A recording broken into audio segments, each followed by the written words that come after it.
नमस्कार। आप सबों को हमारे चैनल पर स्वागत है और आशा करते हैं कि भगवान के दया से आप सब लोग भी कुशल मंगल से होंगे, मज़े में होंगे।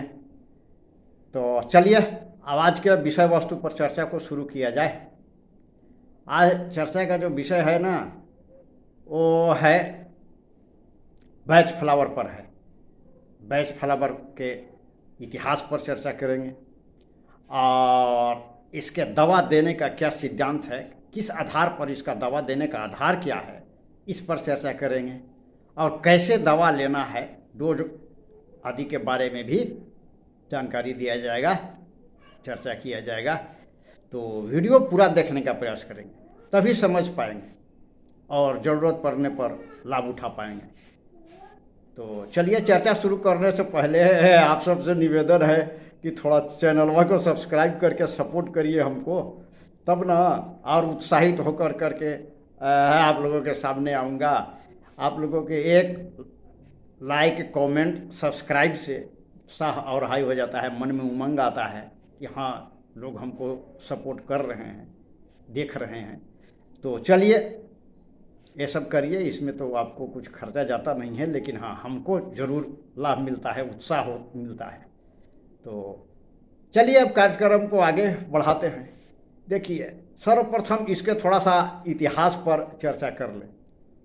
इसका जो इतिहास ज़्यादा दिन का नहीं है, 1930 और 36 के आसपास में इसकी माने खोज की गई है। तो धरिए यही इसका इतने दिन का है। तो अब है कि इसका खोज कौन किया था। इसके जो खोज किया था ना, इनका नाम है Edward batch, doctor Edward batch. ये जो है इंग्लैंड के एक होम्योपैथी के बहुत फेमस डॉक्टर थे। ऐसा नहीं है कि ये कम जानकार वाले थे इसलिए दूसरे पैथी में आए, इसमें बहुत अच्छे डॉक्टर थे होम्योपैथ के। और ये होम्योपैथी के बहुत सारे दवाइयों को प्रूविंग भी की है, खोज की है। तो इस तरह के डॉक्टर थे, लेकिन इनके मन में आता था ना कि होम्योपैथिक से जनसाधारण जो है वो अपना जैसे कि माने इलाज नहीं कर सकता है, अपने परिवार का कोई इलाज नहीं कर सकता है। इसके लिए सुदक्ष, सुयोग्य व्यक्ति की आवश्यकता है जो इसका माने गहन अध्ययन में माने जानकारी रखता है। साधारण लोग इससे लाभ नहीं उतना उठा पाएंगे, क्योंकि एक तो इसमें दवा खोजना प्रॉब्लम है। दवा खोजना कोई सुयोग्य व्यक्ति ही खोज सकता है जो इसको जानकारी है, तो वह प्रॉब्लम है। और दवा खोज ली तो फिर पोटेंसी की समस्या है, कौन सा पोटेंसी दिया जाए। तो ये और बहुत सारे इसका पेचीदगी है होम्योपैथिक में, जो एक सुयोग्य व्यक्ति ही कर सकता है। तो इसलिए उन्होंने जनसाधारण के दृष्टिकोण से उन्होंने सोचा कि प्रकृति ने हम सबों को दिया है, जन्म दिया है, तो हमारे आसपास भी हमारा औषधि है बीमारी ठीक करने हेतु। और इतना पेचीदगी नहीं हो सकता है कि बीमारी ठीक करने हेतु इसी उद्देश्य से कुछ नए करने के लिए इन्होंने 6 वर्षों तक जंगलों, पहाड़ियों, प्रकृति के गोद में घूमते रहे। तो जैसे कि एक हुआ, प्रकृति के गोद में घूमते हुए इन्होंने बहुत एक्सपेरिमेंट किया। एक्सपेरिमेंट कर करके के कुछ फूलों के माध्यम से इन्होंने कुछ दवाओं को निर्माण किया और उसी दवाओं के को जो है से कि फ्लावर रेमेडी कहा जाता है, क्योंकि डॉक्टर बैच ने इसकी खोज की थी, इसीलिए इसको बैच फ्लावर रेमेडी के नाम से जाना जाता है। तो यही हुआ बैच फ्लावर रेमेडी का इतिहास। अब देखिए, अब दूसरा चीज़ है कि इसको माने लेने का सिद्धांत क्या है, कैसे दिया जाता है, लिया जाता है। तो देखिए, इसका मेन और सरल सिद्धांत एक ही है कि वर्तमान में व्यक्ति के अंदर जिस दवा का लक्षण ज़्यादा मात्रा में मौजूद होगा उसी दवा को इस्तेमाल किया जाएगा। ये हो गया इसका, वर्तमान में जिस दवा का लक्षण है उसी दवा को हमको देना है, ये हो गया। अब सवाल उठता है कि जब मान लीजिए कि एक दो तीन दवाई का लक्षण यदि मिलता जुलता है तब क्या करना है, तो जो दवाई का बेसी लक्षण है उस दवाई को दे देंगे। और चीज़ क्या है कि और वो भी समझ में यदि नहीं आता है तो दो तीन दवाई भी दिया जा सकता है, उसमें कोई दिक्कत नहीं है, दो तीन दवाई भी दिया जा सकता है एक साथ में। एक साथ में कैसे देना है कि मान लीजिए कि एक दवाई दिए तो 1 घंटा आधा घंटा गैप दे करके दूसरा दे दिए, फिर थोड़ा देर के बाद तीसरा दे दिए, इस तरह से बदला बदली करके दे सकते हैं।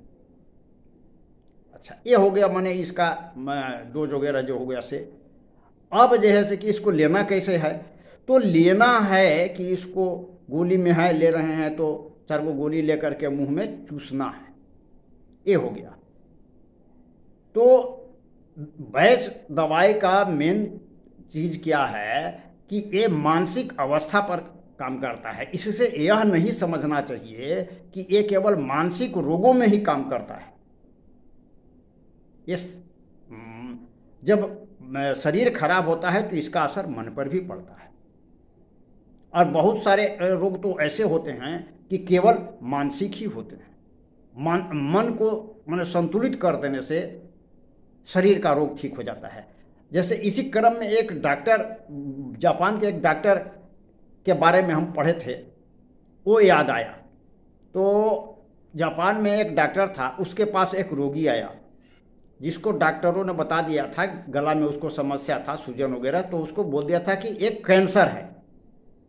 तो वो जैसे कि इसके पास आया तो एक गला में इधर उधर टोटा के इसको देखा, गला को बढ़िया से जांच किया, बोला कि कौन बेहुदा तुमको बोल दिया है कि एक कैंसर है। अरे साधारण सूजन है, 2-4 दिन में फूल के पक के फुटफाट जाएगा, खत्म हो जाएगा, कुछ नहीं होगा।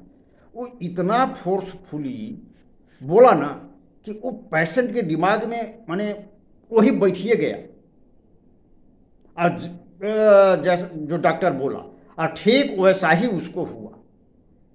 उस डॉक्टर का ऐसा दवा था कि रोगी के मन से यदि ये जो बीमारी का जो चिंता है, भय है, तनाव है, इस सब को दूर कर दिया जाए तो रोग अपने आप ठीक हो जाता है।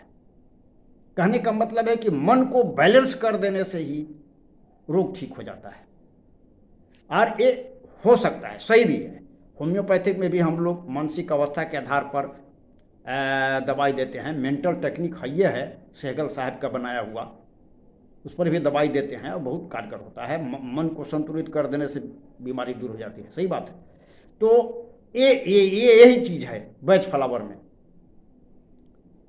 देखिए, मन का इतना असर पड़ता है शरीर पर कि एक जगह पढ़े थे कि इंग्लैंड की कोई रानी थी, उसको फांसी हुआ था। तो फांसी की सज़ा सुनने के 24 घंटा के अंदर ही उसका पूरा जो बाल था से सफ़ेद हो गया था, माने आतंक से। तो देखिए, मन का इतना असर पड़ता है। और बहुत सारे माने उदाहरण है। अब इसको देखिए कैसे दवा देना है, इस पर एक अति कराते हैं, एक पेशेंट के माध्यम से बताते हैं।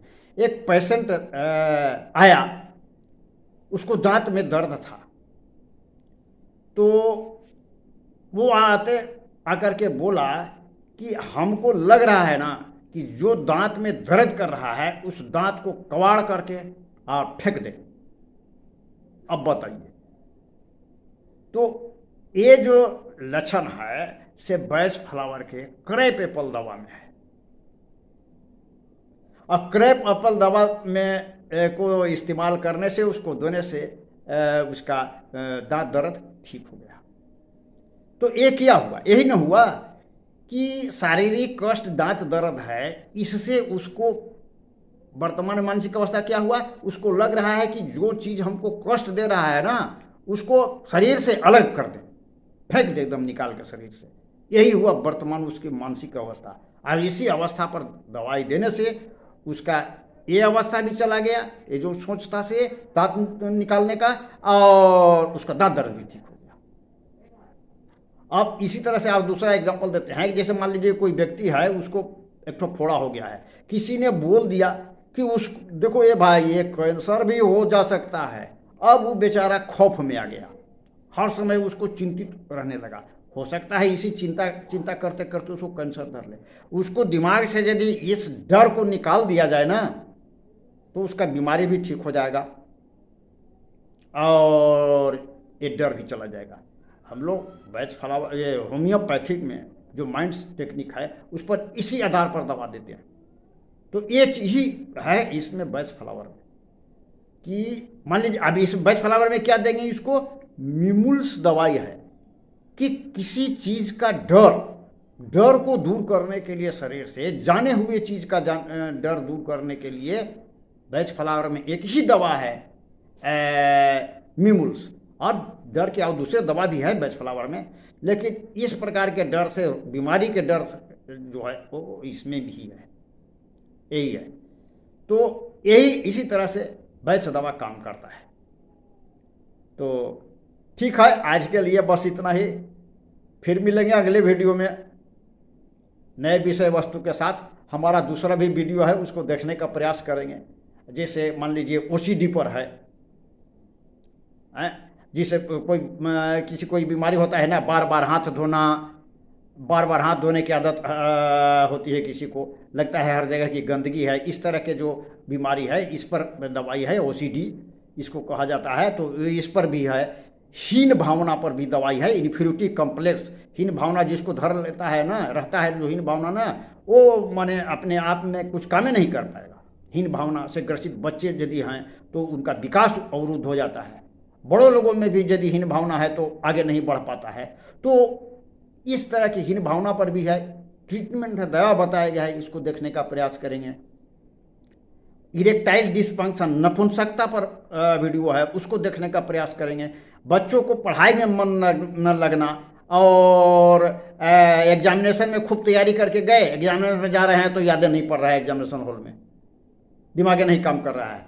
तो इस पर भी वीडियो है, इसको देखने का प्रयास करेंगे। तो ये सब आप लाभ उठा सकते हैं। तो आज के लिए बस इतना ही। अब फिर मिलेंगे अगले वीडियो में, तब तक के लिए विदा लेते हैं। इसी तरह के वीडियो देखने के लिए बने रहिए हमारे चैनल पर। नमस्कार, जय हिंद।